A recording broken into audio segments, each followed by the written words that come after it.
perbandingan tanggal antara 13 sampai 23 Desember itu pengumuman hasil rekapitulasi tingkat kabupaten kota itu sudah bisa ketahuan siapa yang hasil rekap dari KPU walaupun belum buka. Ini nomor 9 itu belum ada sengketa. Kalau ada salah satu paslon yang mengajukan gugatan pasti menunggu setelah sengketa pilkada. Ini saya dapatkan dari peraturan KPU nomor 5 tahun 2020. Ya, nanti teman-teman juga bisa melihat. Nah, sekarang kembali ke atas lagi tadi. Tahap kedua tahun 2021, maka yang tadi kita harus dimulai tahun 2020. Sekarang jawabannya seperti ini. Ada perbedaan yang sangat mendasar antara Permendagri 54 2010 dan Permendagri 86 2011 dari sisi jadwal.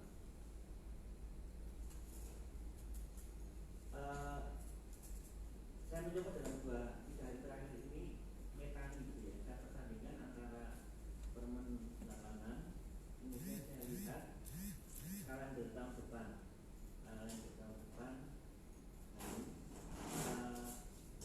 perakiraan kira-kira liburnya tanggal berapa saja. Nah ini penting karena apa? Karena Permendagri mengatakan bahwa hari adalah hari kerja. Hari adalah hari kerja. Nah ada beberapa deadline yang mau nggak mau harus kita selesaikan. Contoh nomor 5, pelaksanaan konsultasi publik rasional RPJMD itu maksimal 30 hari setelah pelantikan kepala daerah. Itu di pasal 48 ayat 2. 30 hari kerja. Nah kalau dihitung plus libur itu jatuhnya maksimal tanggal 1 April 2021. Itu adalah ranwa. Harus konsultasi publik. Nah ketika konsultasi publik berarti materinya harus sudah siap. Oleh karena itu nanti teman-teman penyusun hanya dalam waktu 30 hari, kurang dari 30 hari kerja, itu harus mampu menyiapkan rancangan awal sebagai bahan untuk konsultasi publik.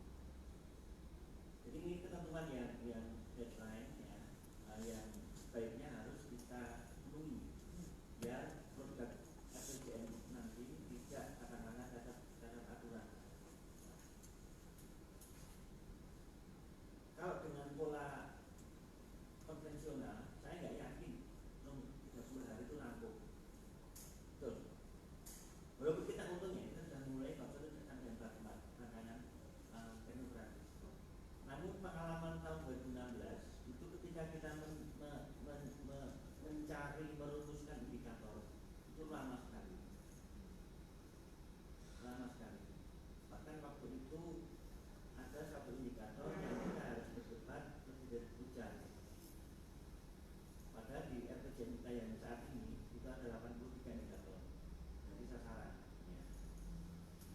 Nah, oleh karena itu mau tidak mau Mbak Ibu harus dimulai mulai dari tahun ini. Setelah nanti kita ketahuan, kita mau tahu dalam visi misi itu sudah mulai kita detail terjemahan dari misi tersebut. Kemudian ada juga perbedaan di Permen 86 itu tidak ada kebijakan umum. Jadi dari visi misi, tujuan, sasaran, kemudian indikator sasaran, arah kebijakan dan program, indikator program. Nah polanya nanti sebaiknya kayak pola yang kemarin pakai Excel, kita teknisnya dari kiri dan kanan, dari kiri tujuan, dari kanan program. Kita beruntung programnya sudah given Permendagri 90 2019 sehingga tinggal katok itu dari kanan program jadi ketika kita merumuskan tujuan dan terutama sasaran, kalau kita sampai sasaran itu paling tidak kita sudah tahu gambaran mengenai program apa yang nanti kira-kira akan melaksanakan sasaran itu. Nah ini satu hal yang cukup lama sebetulnya yang nanti harus kita hadapi. Karena itu kalau tidak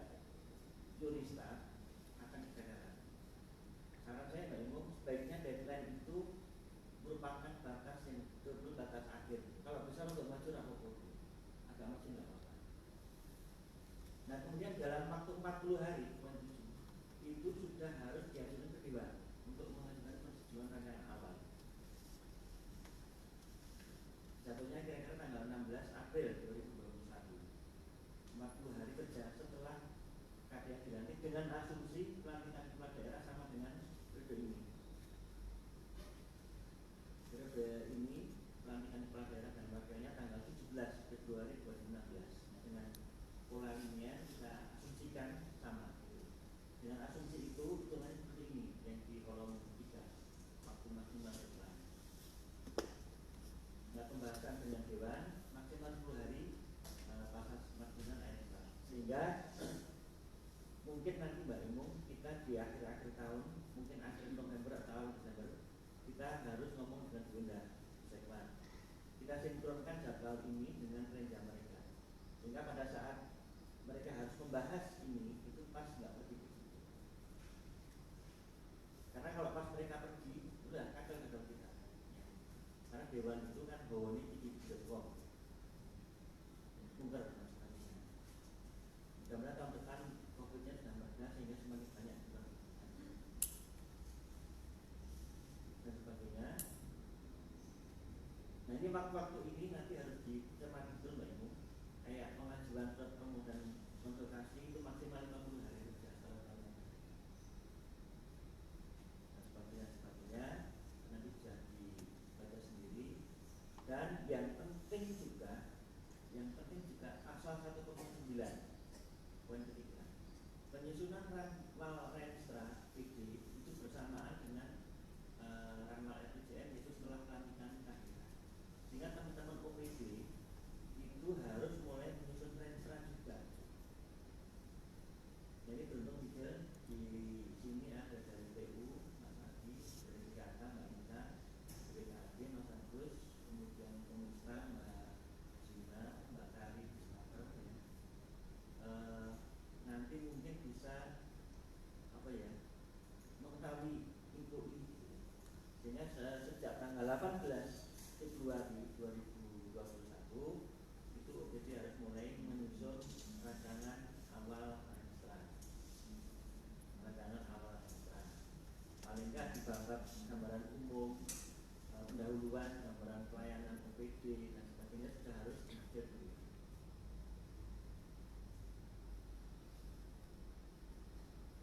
Kemudian hal lain yang penting di sini adalah musrenbang. Musrenbang RPJM itu maksimal 70 hari kerja. Jatuhnya maksimal tanggal 7 Juni. Dan sebagainya mohon nanti bisa dibawa sendiri. Hanya saja saya masih belum mendapat gambaran poin 24. Karena untuk raperda RPJM itu harus setelah konsultasi dengan gubernur. Sehingga nanti apakah konsultasi dulu baru pembahasan dengan Dewan atau apa? Kalau nanti dikomunikasikan dengan beberapa provinsi. Seperti apa? Saya agak lupa ini. Nah, kira-kira kalau diwujudkan dalam bentuk time schedule seperti ini, yang merah atas ini 6 bulan setelah pertengahan Februari, jadi maksimal pertengahan Agustus sudah harus diperdakan. Kemudian yang birunya itu adalah puasa. Yang perlu diantisipasi adalah 1 minggu setelah puasa, yaitu itu sama lebaran. Padahal di sini pas jadwal pas dan agak sana itu, sehingga kemungkinan ada pengunduran. Contoh adalah ketika menurut hitungan tadi di halaman sebelumnya, perkiraan konsultasi tanggal RPJM dengan beberapa provinsi itu di sekitar peradilan konsultasi prediksi konsultasi area kita sampai 7 Mei, pertengahan Mei. Nah, bagi Bodo Frey kita menerima ini hasil konsultasi, karena penting hasil konsultasi provinsi itu untuk penyempurnaan rancangan awal menjadi rancangan. Juga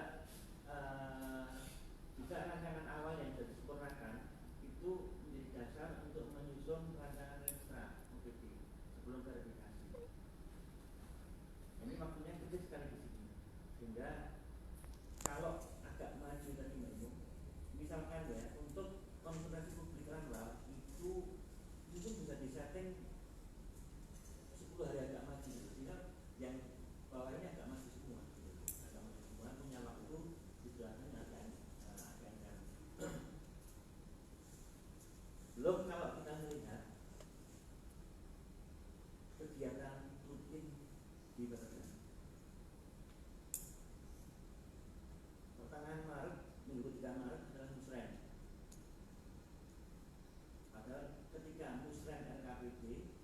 juga sedang menyusun rancangan awal RPJM.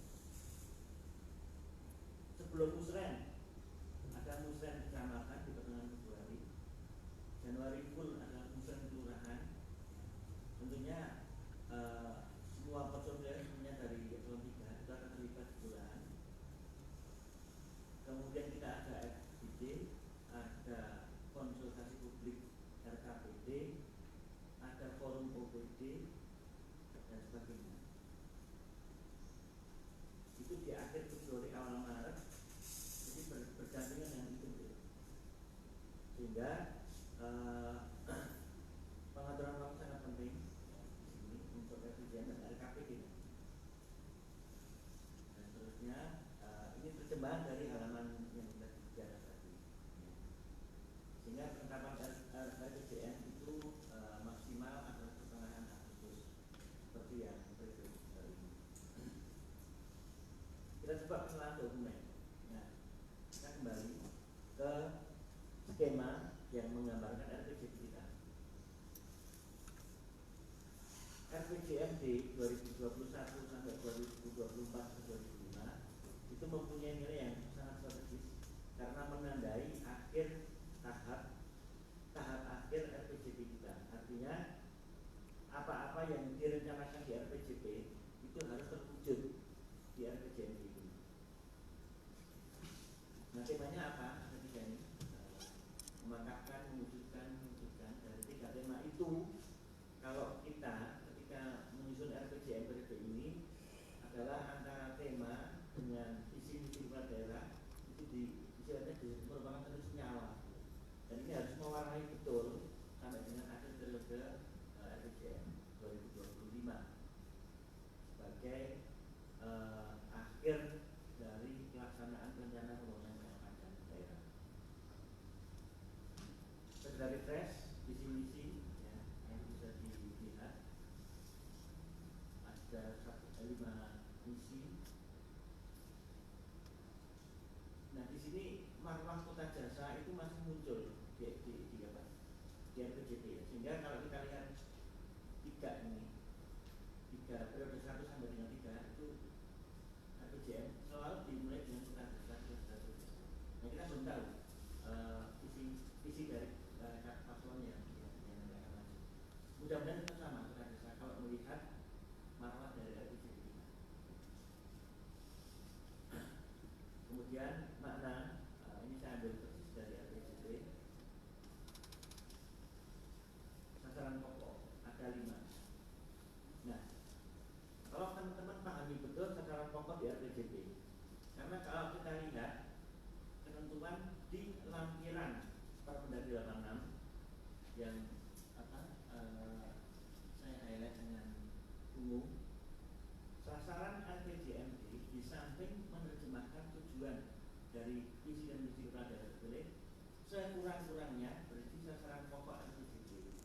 Sehingga ini 5 sasaran pokok ini harus masuk di sasaran RPJM 2021, 2024 atau 2025.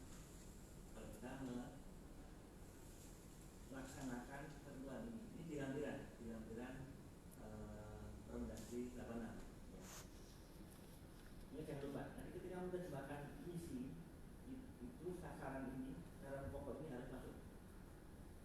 Tidak harus kalimatnya sama persis, namun esensinya apa? Editingnya bisa disesuaikan. Nah, pertanyaannya, kalau visi atau misinya itu nggak ada yang nyetel gimana? Ya. Triknya satu, dimainkan di tujuan. Misi kan masih agak luas sekali, jadi misi itu untuk mewujudkan visi. Nah, kemudian di operasional dari misi itu diterjemahkan dengan tujuan. Nah, kalau sasaran ini nggak masuk di misi, sekali kita create pakai tujuan di salah satu misi, di beberapa misi yang kira-kira menyambungkan dengan sasaran ini. Itu kira-kira seperti itu. Karena ketika kita merumuskan tujuan sasaran itu sudah pure pekerjaan teknokratis. Ya. Kalau visi-misi politis,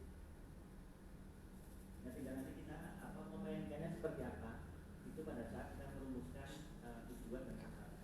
Namun ini harus masuk di sasaran RPJM.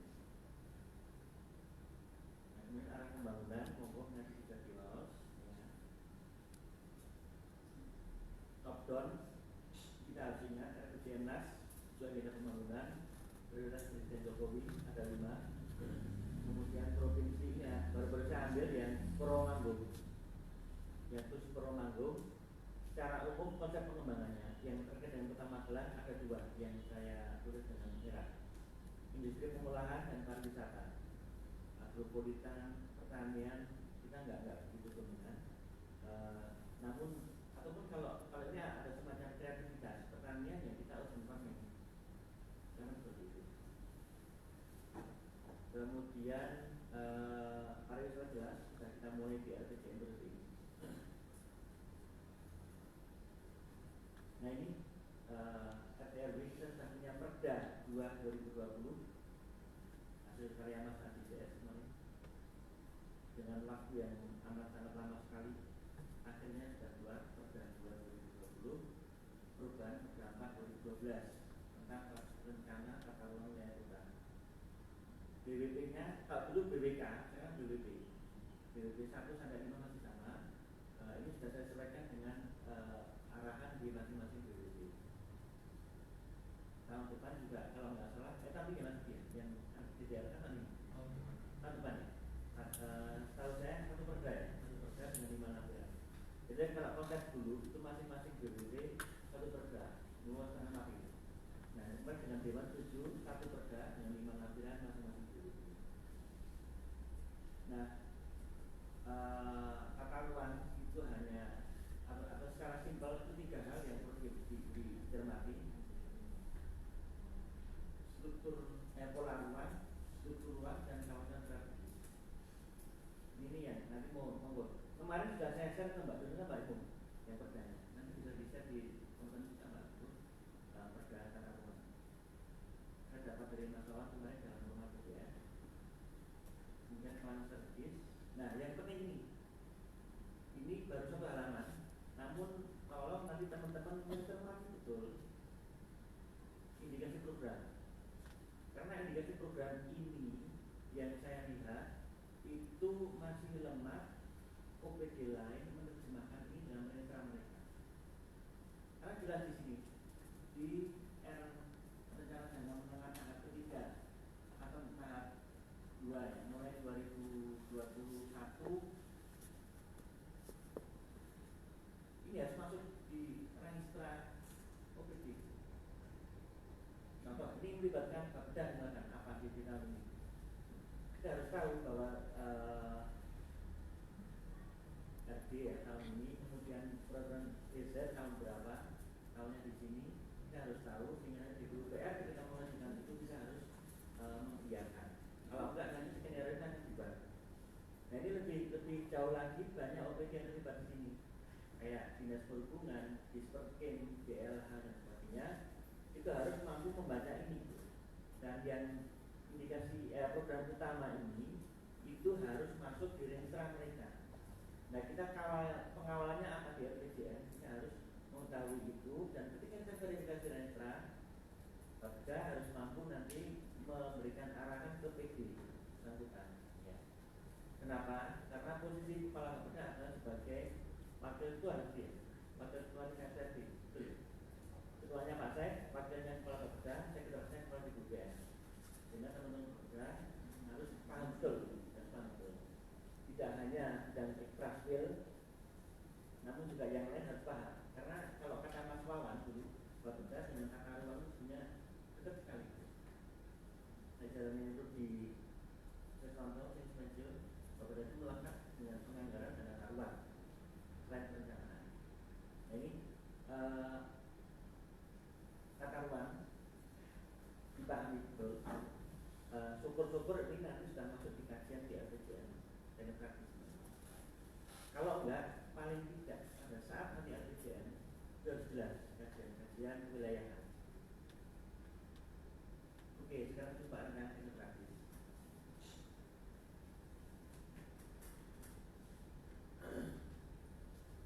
Cantolannya adalah di pasal 443 Permendagri Ramadan. Saya kira sudah kita bahas dulu dalam 2 minggu lagi. Kita hanya refresh.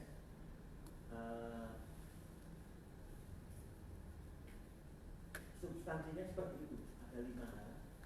analisis perumusan keuangan daerah ini nanti ranahnya Mas Agus. Tentunya kita sudah mengaplikasikan PP 12 2019, sudah tidak ada lagi DTLBL, namun kita nggak perlu khawatir karena sudah kita mulai di 2021 ya. Kita akan meneruskan sampai itu tinggal nanti kita kembangkan. Yang jadi tantangan Mas Agus karena pandemi COVID, sehingga tahun yang merupakan baseline dari kemampuan keuangan kita tahun 2020 atau 2021 itu sama. Transfer DAU kita tahun 2020 turunnya drastis, itu berpengaruh pada prediksi pendapatan kita tahun 2021 yang celakanya itu merupakan baseline dari RPJMK berikutnya. Sehingga prediksi sangat penting Mas Agus dana transfer dari pusat ya, dan DIJ. Saya nggak tahu nanti polanya mau linear atau apa, saya kurang tahu, nanti bisa dibahas secara teknis. Plus PAB ya.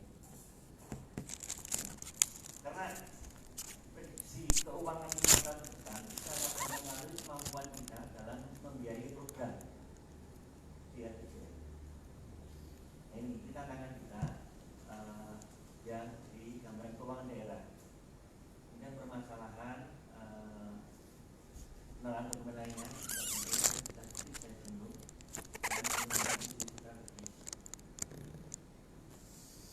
nah ini yang tadi skenario RPJP. Kalau kita zoom seperti ini, tema tahap keempat ada 3: mematapkan, memungkinkan, mewujudkan. Nah, maknanya apa ini semua? Maknanya apa? Maknanya seperti ini. Ketika kita bicara mematapkan pembangunan menyeluruh, itu berarti semua urusan secara optimal terlaksana, artinya sudah terlaksana. Kemudian perekonomian daerah, jadi kira-kira konten yang akan kita kembangkan yang di sebelah kanan ini per masing-masing tema. Yang ketiga, tema yang paling bawah, kita beruntung karena kita sudah mengembangkan konsep-konsep cerdas. Konsep cerdas dengan fintech itu satu rumpun. Sehingga dengan mengembangkan konsep cerdas, di mana di dalamnya salah satu enablernya adalah optimalisasi pemanfaatan TIK, itu akan masuk di sini, Nah, mau nggak mau, kita kemarin sudah di audit dari BPK tentang pelaksanaan SPBE. Kayaknya Kota Magelang tidak memalukan banget, kayaknya, karena cukup banyak. Salah satu kesimpulannya adalah meskipun sebelum keluar Perpres 95 tahun 2018, namun kita sudah mengaplikasikan SPBE. Dan itu sangat beruntung karena kita sudah mempunyai konsep cerdas. Nah, ini tinggal nanti kita dorong kembali. Dan dalam 5 tahun ke depan itu mau nggak mau menurut saya itu harus lebih optimal betul pemanfaatan TIK untuk pelayanan publik, untuk pelayanan administrasi perkantoran. Jadi SPBE nanti harus betul-betul ini. Jadi kita pengalaman aja selama pandemi COVID itu berapa kali kita ikut webinar, berapa kali kita ikut Sikon dan sebagainya. Jadi jumlah pertemuan tatap muka itu sudah sedikit ataupun cukup banyak berkurang. Nah, ini yang sebagai substansi yang nanti harus kita cari sari-sarinya seperti apa, dipadukan dengan dokumen-dokumen yang lainnya sehingga keluar substansi dari RPJM 2021-2024 atau 2020.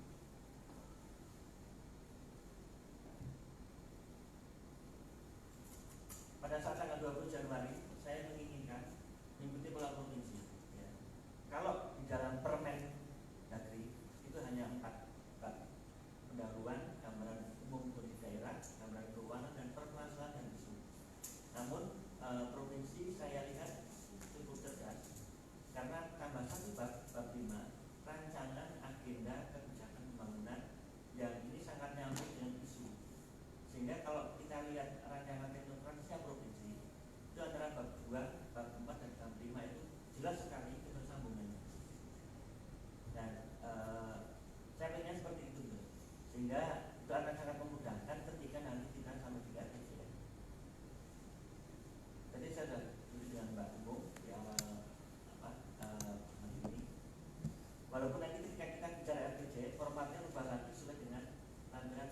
86 nggak apa-apa. Namun di teknokratis menurut saya lebih baik seperti ini, seperti yang provinsi punya. Karena apa? Rancangan teknokratis RPJMD apabila jarak antara pemilihan kepala daerah dan pelantikan itu lebih dari 6 bulan, itu bisa dimasukkan visi misi. Namun kita kan di bawah 6 bulan, sehingga kita rancangan teknokratis dan RPJM agak berbeda. Kalau substansinya sama, cuma sajiannya yang agak berbeda, penyajiannya yang agak berbeda. Nah, ini juga sekalian saya mengingatkan, jangan lupa nanti teman-teman bekerja ketika membuat renstra itu pertama jangan lupa untuk menyusun RPJP, karena RPJP kita berakhir tahun 2025. Minimal 1 tahun sebelum berakhir harus tersusun. Ada baiknya Mbak Imung mungkin 2022 atau 2023. Pol-pole rongsupan libur, pol-pole. Namun kalau agak maju juga lebih baik. Belum kalau nanti bicara evaluasi RPJM, perubahan RPJM, sehingga mungkin 2022 itu sudah ada langkah ke arah sana itu. Kita jangan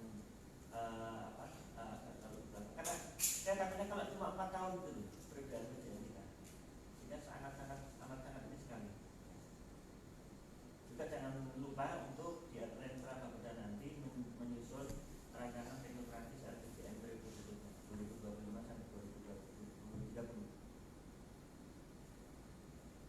Nah, itu kira-kira sistematikanya yang saya kira sudah dibahas pada pertemuan pertama dulu. Nah ini provinsi seperti ini saya tertarik sekali. Jadi 1 sampai 7 itu adalah isu provinsi di RPJM yang diawali dari teknokratis. Nah kemudian ketika bicara daya saing ekonomi itu di bab 2 itu mereka bicara ini 21 sampai 29, mulai pertumbuhan ekonomi sampai ITEK. Kemudian daya saing subbabnya seperti itu dan itu data yang sangat lengkap. Kemudian pangan energi, pangan dibahas lebih lagi, jadi pertanian, kelautan dan sebagainya. Sedangkan wilayah Perkim masuk di sini. Jalan jembatan, sumber daya air, pertanahan, Perkim dan perhubungan dan sebagainya sampai dengan tata kelola pemerintahan itu sudah dirinci. Sosial politik sampai dengan akuntabilitas kinerja, sakit dan ekonomi berbeda. Nah ini sakit ini kalau teman-teman, karena Bapeda itu kalau saya mau pinjam bahasanya Pak Martono, termasuk salah satu dari kulininya sakit ya sebenarnya. 3 inspektorat Bapeda sama jajaran AS3 sekarang, terutama bagian organisasi. Kita sakit masih agak prihatin karena 3 tahun berturut-turut di posisi B, dari B kurus 60, sekian dan B rodolemu 65 ya. Terakhir 66, berapa? Jadi 2019 itu naiknya sedikit sekali. Itu mungkin goro-goro Pak Bagus Sunjoyo yang waktu kita agak tinggi rambut putih kalau kata Pak Bagus Sunjoyo. Nah kita mudah-mudahan tahun ini sakit kita bisa paling enggak mendekati B. Ya kalau B lumayan. Kalau rumusnya itu kalau daerah yang sakitnya di bawah 60 itu dipastikan bahwa penyelenggaraan pemerintahan daerah itu tidak efisien. Nah kita sudah di atas 60, kita masih berjuang agak merangkak. Ada satu kota yang luar biasa, Pekalongan, dari CC melompat ke BB kalau salah tahun 2018. Kemudian Wonogiri itu sudah BB berturut-turut. Tahun lalu Wonogiri itu setelah evaluasi Mbak Nita, langsung di perubahan anggaran Pak Bupati merubah dari Kesepek ke Tukin, perubahan anggaran tahun lalu. Jadi kita terlambatkan. Jadi kalau daerah yang belum Tukin itu nggak mungkin dapat A. Nah oleh karena itu ini PR teman-teman nanti,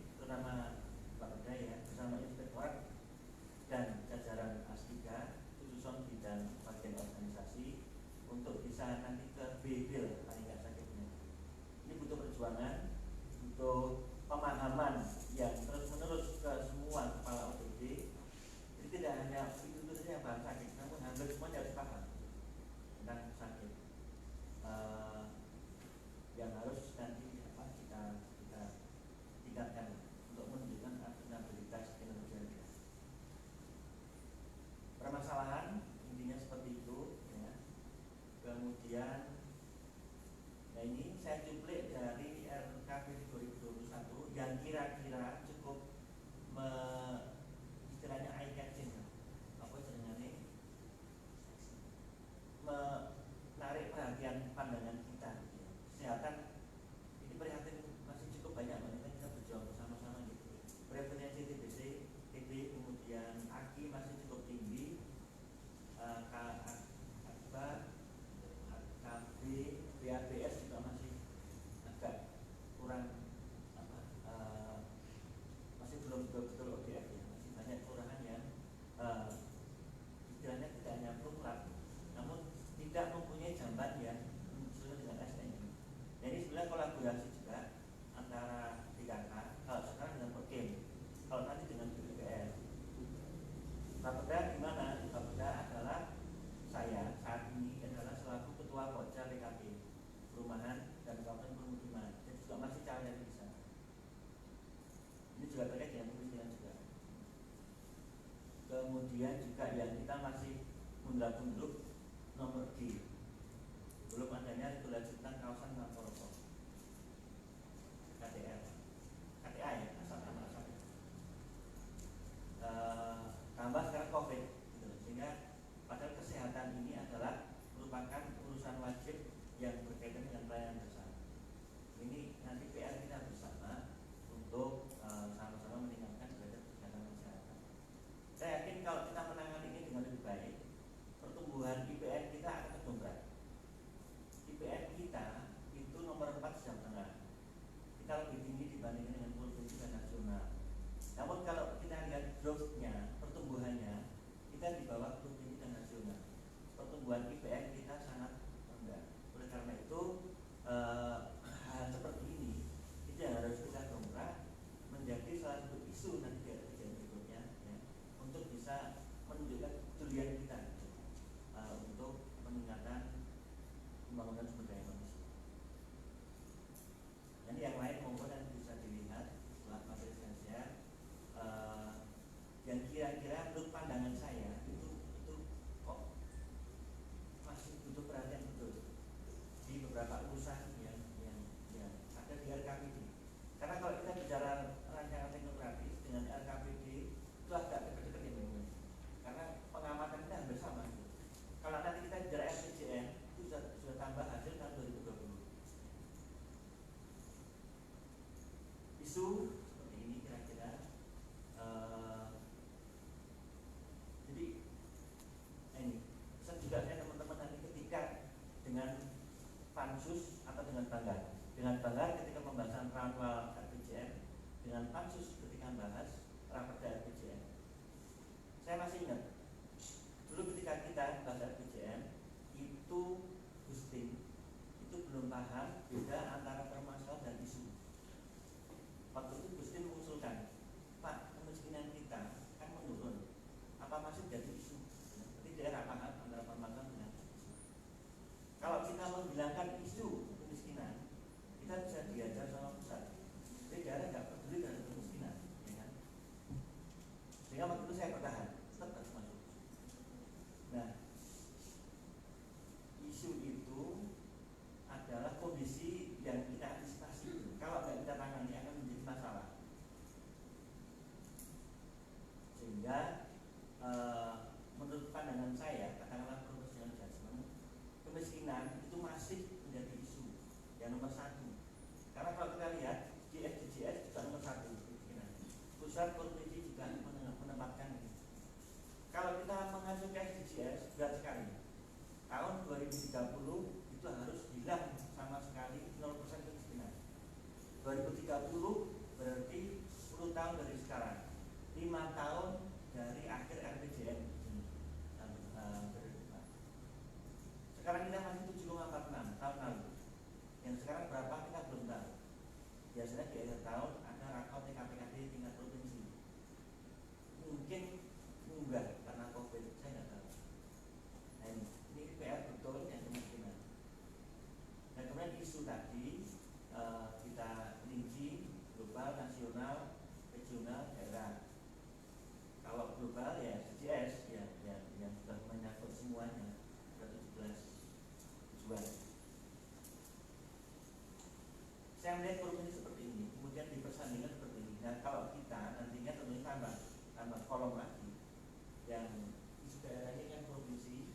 Nah kalau kita tambah yang kolom utama juga isu yang sekarang, sehingga kita akan tahu penanganannya seperti apa, akan tahu penyelarasannya seperti apa.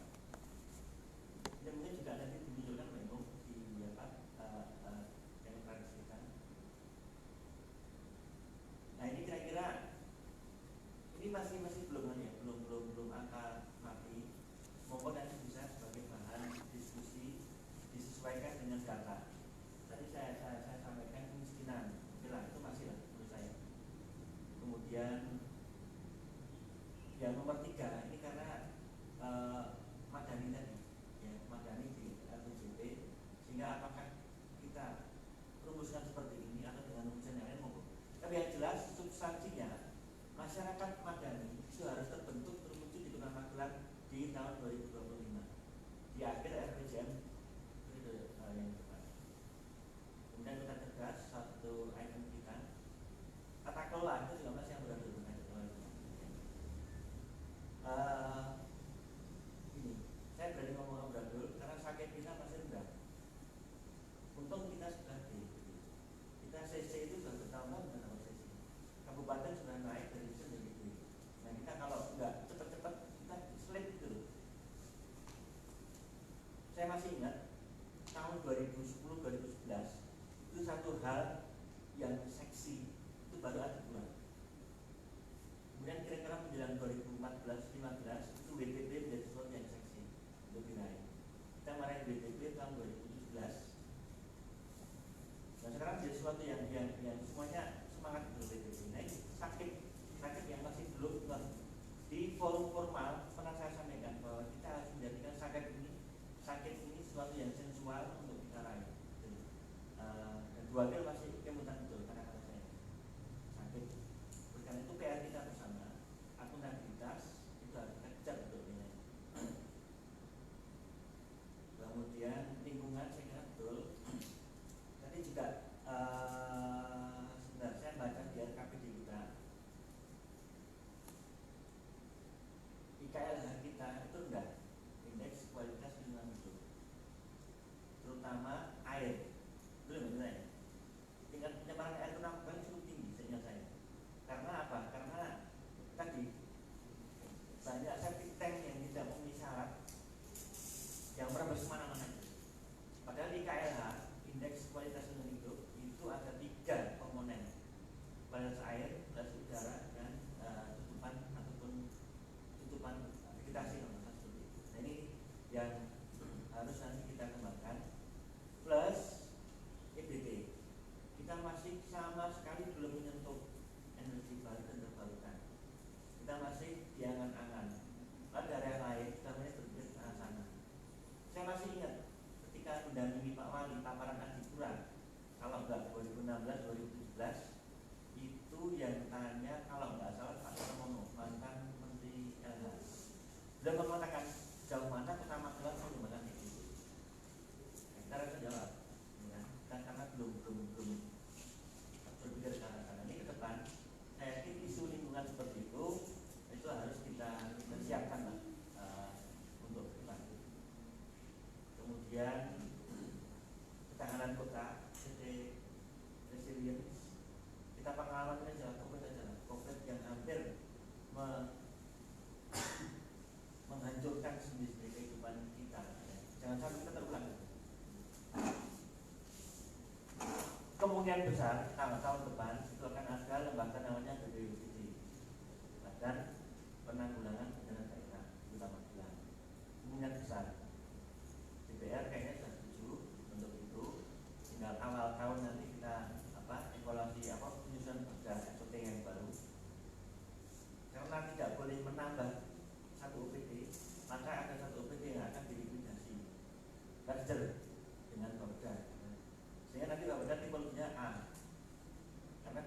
4. Beruntung nanti Mbak Ina, jadi sudah pindah dengan tipologi A di bawah sekretariat ada boleh 3 subbab. Berarti program keuangan bisa pisah kembali, secara kembali. Ya. Kalau dulu kan dewe-dewe, kemudian zaman Mbak Nita awal jadi 1. Nah nanti kalau kita betul jadi A, pisah kembali. Ya. Kalau umpek masih sama, masih 1. Ini masih katakanlah lontaran ide liar dari saya terutama. Monggo teman-teman bisa mengembangkan atau mungkin teman-teman dari perencanaan sudah punya konsep, nanti bisa dikembangkan bersama dengan tim. Nah langkah lanjut Pak Imu, karena waktu kita sudah amat sangat besar sekali, nanti segera buat jadwal ya. Kira-kira kapan kita akan paparan dengan OPD? Karena di pasal 45 harus dibahas dengan kepala OPD untuk mendapatkan masukan dan penjelasan. Kemudian agendakan meeting secara kecil-kecil terbatas, baik langsung ataupun virtual maupun untuk penajaman isu dan sebagainya. Dan nanti kalau kita sudah dapat bocoran misi itu sebaiknya kita juga banyak diskusi dalam kelompok-kelompok kecil gitu ya, untuk merumuskan nanti tujuan, sasaran, indikator sasaran, arah kebijakan dan sebagainya. Paling enggak kalau kita sudah mempunyai seperti itu tahun depan ketika kita menggarap bab 5 RPJM bicara visi misi tujuan sasaran, itu paling enggak kita sudah punya ini gambarannya. Dan kemudian sekali lagi kita agak tertolong dengan Permen 86 karena kita tidak harus merumuskan kebijakan umum. Kalau dulu kan setelah arah kebijakan kita kebijakan umum baru sampai program. Jadi kebijakan umum nggak ada sasaran arah kebijakan. Arah kebijakan itu nanti akan di breakdown per tahun sebagai tema RKPD seperti biasanya. Nah ini nanti butuh waktu juga untuk merumuskan itu sehingga tahun depan insya Allah. Jadi memang saya sengaja paparan ini selain kita bicara rancangan teknologi juga antisipasi ke depan karena ini menyatu antara rancangan teknologi dengan RPJM tahun depan, menyatu dipadukan juga dengan antisipasi nantinya teman-teman Bapeda itu akan menghadapi jadwal pekerjaan yang amat sangat padat sekali. Ya, alhamdulillah kemarin kita sepakat di Bapeda di bidang-bidang itu tidak begitu banyak kegiatan di bidang-bidang tersebut ataupun infrastruktur, sehingga nanti bisa berkonsentrasi untuk sama-sama merampungkan RPJM. Kemudian cari referensi dari yang lain sebagai gambaran saja gitu. Itu saya kira nanti tak share ke Mbak. Kita berburu sudah dapat beberapa, di antaranya Kendal, kemudian Muara Enim, Surabaya, selain Jawa Tengah ya. Nanti saya share untuk BPN. Yang kabupaten Mas Dian turun ya. Nanti pengkajian RPJM daerah sekitar kan kita hanya 1 Kabupaten Madura ya, yang berdekatan dengan kita itu nanti sebagai katakanlah penelaan dokumen dari daerah.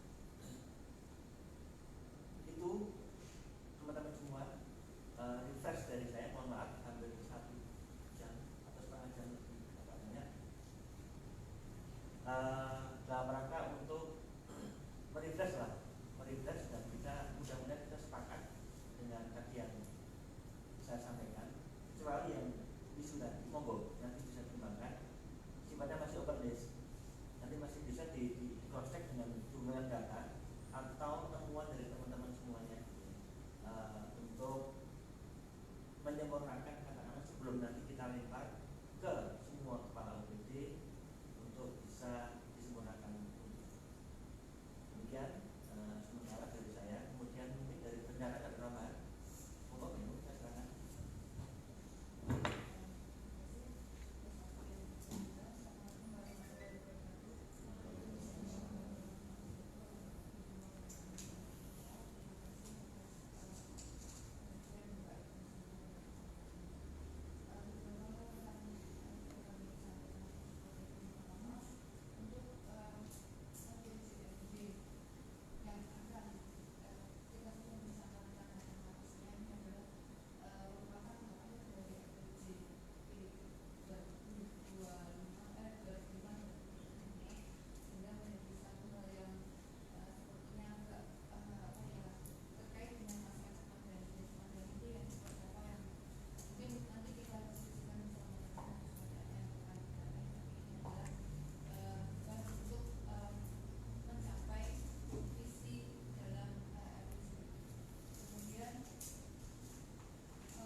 sampai 30 tahun ke depan. Nah, ada dua kawasan lagi yang sedang tahun ini perubahan ini dibuat HBU-nya, Highest and Best Use-nya oleh BPN BTSP, yaitu Jotopo dan Dispora. Tahun depan itu BPKD membuat appraisalnya. Nah, dari appraisal itu nanti bisa perkiraan untuk PAD nanti. Jadi sekian tahun berapa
satu sangat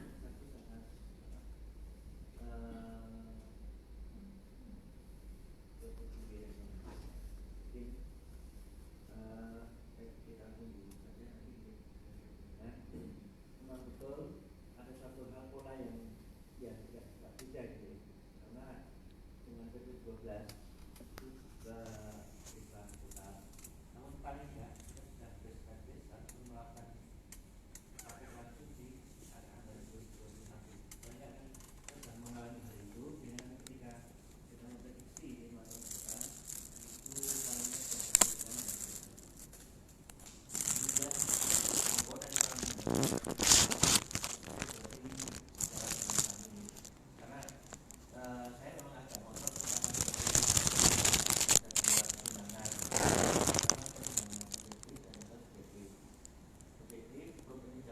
itu dua kali berturut-turut terbaik nasional ya, nasional untuk PPD, sehingga layak kalau kita jadikan sebagai acuan.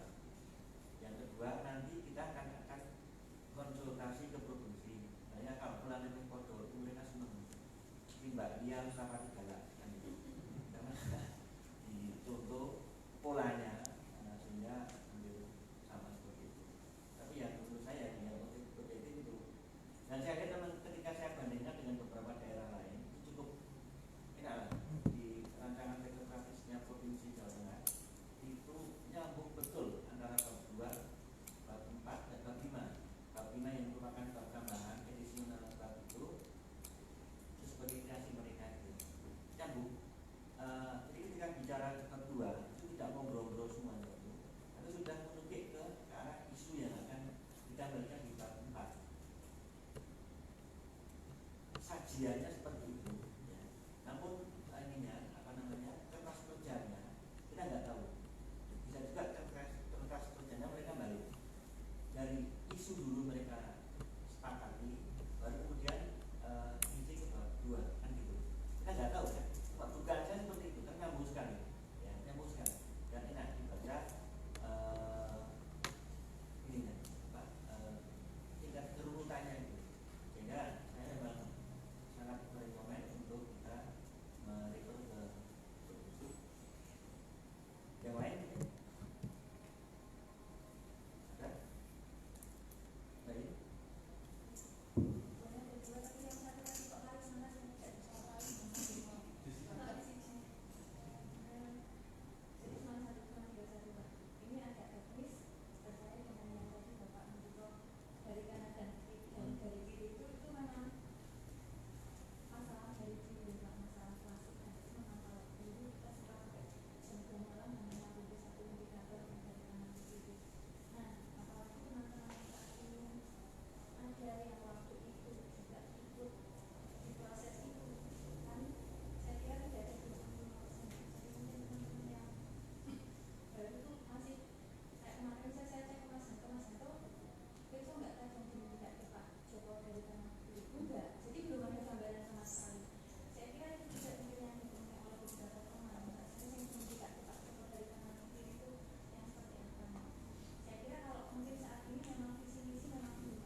upload gitu kan, kayak alimakrus. Saya kan kalian, nah saya lupa sholat, jadi imami istri saya, kok guyu loh. Kalau balik gimana istri saya kok. Jadi kalian alimakrus saya kalian guyu. Oke betul baik. Kiri kanan nanti coba kita lihat lagi ya.